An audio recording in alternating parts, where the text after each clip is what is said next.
এই যে দেখেন পাবলিক, এই যে ডেঙ্গা ব্লেন্ডার করতেছে, ঠিক আছে। এই ব্লেন্ডার করে এটা মনে করুন ভালো করে আপনার ই করবো, ভাজি করবো, ভাজি ভাজি করবো তো, এই কারণে ডেঙ্গাটা ব্লেন্ডার করতেছে, ঠিক আছে। মনে হয় যে দুই একটা ডিমও ছেড়ে দেবো। ডিম ছাড়বেন নাকি? অবশ্যই অবশ্যই ডিম হ্যাঁ না ডিম দিলে ছাড়বেন। হইব।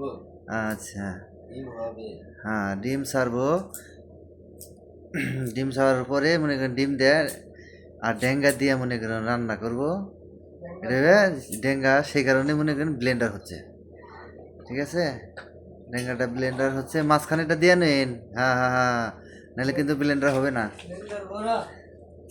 হ্যাঁ হ্যাঁ, ডেঙ্গায় যে ব্লেন্ডার হচ্ছে, ঠিক আছে। দেখেন আপনারা কিভাবে ডেঙ্গাটা ব্লেন্ডার করে, ডেঙ্গা ব্লেন্ডার করে রান্না করবো। এটা আপনারা যদি না খাই থাকেন আমাদের কাছে আইসেন, আমরা এই রেসিপিটা দেখিয়ে দিব আপনাদের, ঠিক আছে। পরবর্তী টাইমে আপনারা একটু লাইনে থাকেন, আপনাদেরকে এটার রেসিপি যখন ই করা হবে, এটার রেসিপিটা আপনাদেরকে সবাই সামনে তুলে ধরা হবে ইনশাল্লাহ।